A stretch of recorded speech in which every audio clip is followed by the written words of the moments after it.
j'espère que vous allez bien. Bienvenue sur le podcast qui libère la parole. Dans cet épisode, j'avais envie d'aborder un sujet dont on parle beaucoup quand il s'agit de grossesse. Le manque. Parce que être enceinte, c'est quelque chose de magnifique. Et à la fois, ça peut être déroutant de devoir d'un coup se priver de choses qui rythmaient notre quotidien. Je pense principalement à la nourriture, mais pas que. J'aborderai les autres thématiques un peu plus tard.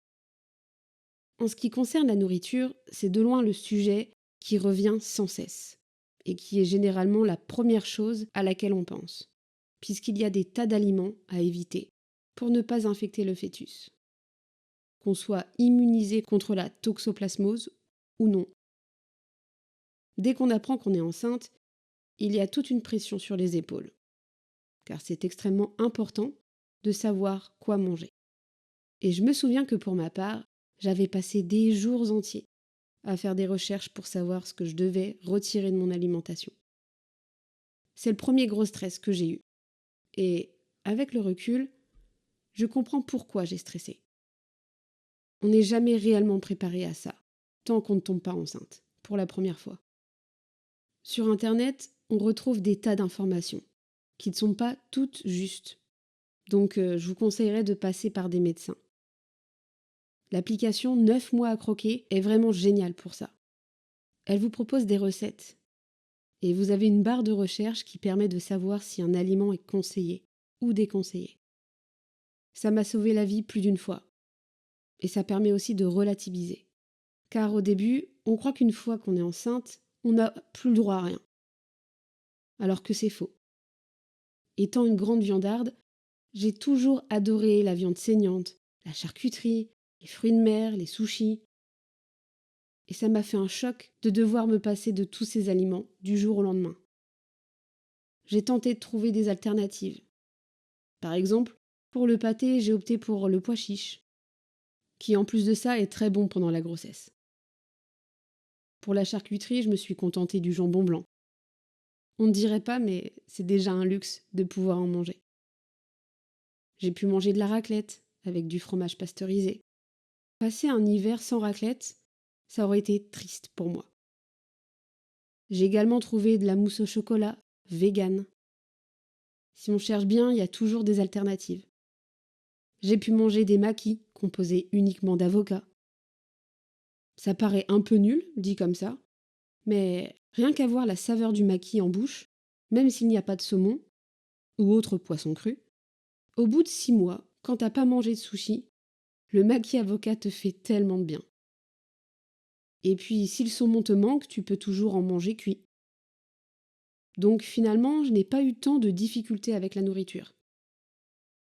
Certes, c'est un temps d'adaptation. Au début, ça paraît insurmontable, car on a des habitudes à oublier. Mais finalement, je n'ai pas changé tant mon alimentation que ça. J'ai juste remplacé certains produits par d'autres moins dangereux. D'ailleurs, j'ai appris à lire les étiquettes de composition de produits, que je ne faisais jamais avant.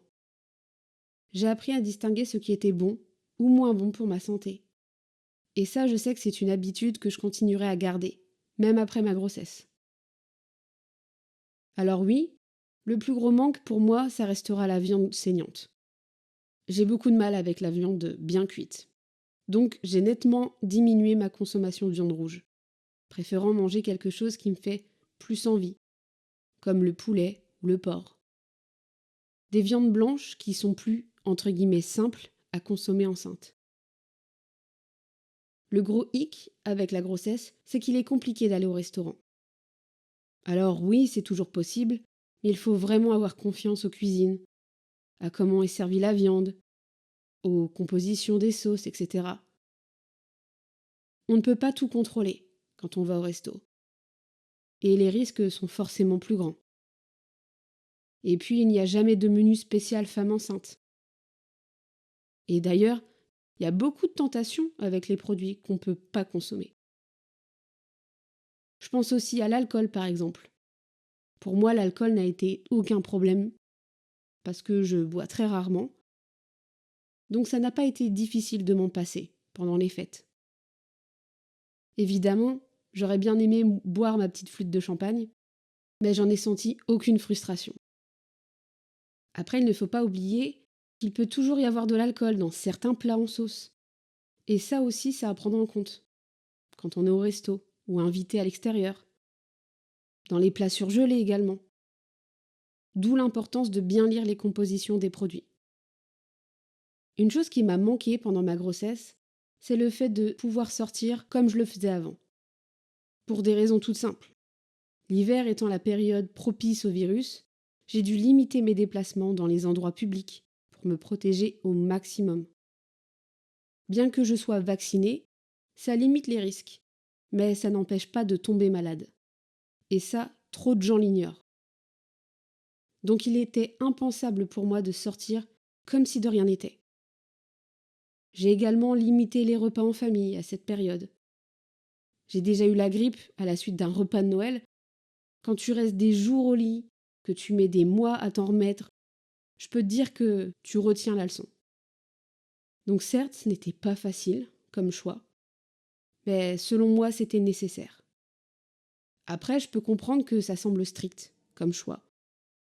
Mais quand on est immunodéprimé et qu'on chope absolument tous les virus qui traînent chaque année, quand il s'agit de la vie de ton enfant, tu es prêt à tous les sacrifices. Et puis, ce n'est que quelques mois dans une vie. Il y a pire. Après, chacun son avis là-dessus. Quand j'ai appris que j'étais enceinte, j'ai tout de suite fait très attention. Ayant encore du mal à réaliser, ma plus grosse crainte, c'était de faire une fausse couche.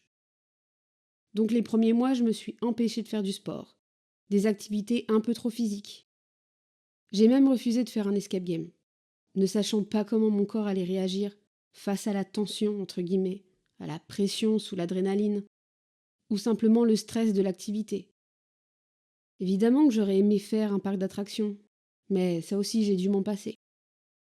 Et puis, en réalité, ce n'est pas si problématique. Ce sont des choses que j'ai déjà faites auparavant et que je referai plus tard. Mais sur le moment, ça peut paraître frustrant. J'ai l'impression que même si c'est voulu depuis X mois, ce n'est qu'une fois enceinte qu'on réalise qu'il y a des tas de choses qu'on aurait aimé faire avant, mais qui ne sont plus possibles.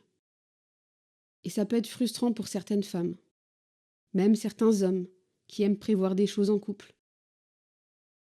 Je sais que par exemple, nous aurions aimé faire plus de restaurants avec mon conjoint. Mais on a remplacé l'idée de faire des restos par cuisiner des bons plats maison. On a remis les restos à plus tard.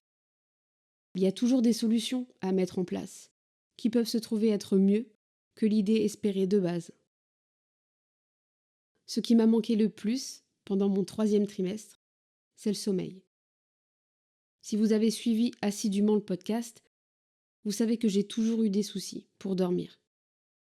Pendant les 6 premiers mois de ma grossesse, je n'ai eu aucun problème pour dormir. À ma plus grande surprise.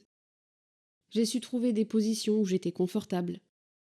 Ce qui m'a manqué, c'est de pouvoir dormir sans me réveiller, 2 fois par nuit environ, pour aller aux toilettes, ou même dormir sans être réveillée soudainement par des remontées acides. Je ne compte plus le nombre de nuits où je me suis réveillée en sueur, en train d'agoniser, car les remontées acides me détruisaient la gorge. J'en avais déjà eu bien avant d'être enceinte, mais ce n'est rien de comparable. Pourtant, je suis sous oméprazole, et normalement ça empêche les remontées acides. Mais elles étaient tellement fortes que le médicament n'était plus efficace. D'ailleurs, profitez de vos nuits calmes, tant que vous le pouvez. Je pensais y échapper, et puis au bout du 7e mois, c'est apparu d'un coup. La chose qui m'a manqué, sans vraiment me manquer, ce sont mes vêtements que j'avais l'habitude de porter. Je pensais pouvoir les mettre jusqu'à mon 2e trimestre, et en fait non, pas du tout. J'ai dû rapidement investir dans des leggings de grossesse. Et je n'ai porté que ça. Alors oui, j'aurais pu acheter des jeans adaptés, mais je déteste mettre des jeans. Je me sens pas à l'aise. Tout comme j'aurais pu porter des robes ou des jupes. Mais à l'idée de devoir mettre des collants, car on est en plein hiver, ultra serrés, ça m'a démotivée. Je suis pas fan des collants en général, donc avoir un collant qui te serre le ventre, non merci. J'ai donc renoncé à mon style vestimentaire habituel, pour opter pour des vêtements plus confortables. Niveau sex appeal, j'ai connu mieux, mais finalement ce n'était pas quelque chose d'important pour moi. Je me suis jamais autant mal habillée qu'en étant enceinte. Et très sincèrement, j'en ai jamais eu honte. Au contraire, c'est quelque chose dont je me moque, même encore aujourd'hui. J'ai appris à lâcher prise là-dessus. Mais c'est vrai que j'ai hâte de pouvoir reporter mes anciens vêtements. Et porter H24 les mêmes vêtements, c'est lassant à force. Mais comme je le dis souvent, il y a pire. C'est pour ça que je l'ai mis en dernière position de mon classement. La chose qui m'a le plus manqué, c'est le fait d'attendre avant d'avoir commencé les cours de préparation à l'accouchement. J'ai été inscrite sur une liste de cours à l'hôpital, mais le souci avec l'hôpital, c'est qu'il y a trop de demandes et peu de place. Donc au dernier moment, j'ai décidé de passer par une sage-femme en extérieur, et ça a été la meilleure décision que j'ai faite. Le souci, c'est qu'en s'y prenant tard, il y a toujours un risque pour qu'on n'ait pas eu le temps de tout faire, de tout comprendre, de tout voir. Donc ne faites pas la même erreur que moi et pensez à réserver des créneaux assez tôt. Pas trop tôt non plus. En tout cas, pensez-y à partir du 2e trimestre, car vous pourrez être sur une liste d'attente pendant des semaines. Et devoir prendre rendez-vous avec un autre soignant, ça prend du temps. Et je conseille vraiment de faire ces séances. Ça aide à relativiser et on se sent plus prêt le jour J. Et grâce à ces cours, finalement, je ne ressens pas tant ce manque d'informations, parce que j'ai bien été préparée. Même si je m'y suis pris tardivement, j'ai quand même la chance d'avoir trouvé une bonne sage-femme, et ça c'est important. Je vais m'arrêter là pour cet épisode. J'espère qu'il vous aura plu. J'espère pouvoir vous aider à travers ces conseils, à travers mon récit. N'hésitez pas, si cet épisode vous a plu, à mettre 5 étoiles au podcast. Ça aide à ce que celui-ci soit référencé et proposé à de nouvelles personnes. N'hésitez pas non plus à commenter, que ce soit sur Spotify ou sur YouTube. Je lis tous vos commentaires. En attendant la semaine prochaine, pour un nouvel épisode, prenez soin de vous et de vos proches. Et on se dit à très vite. Bisous!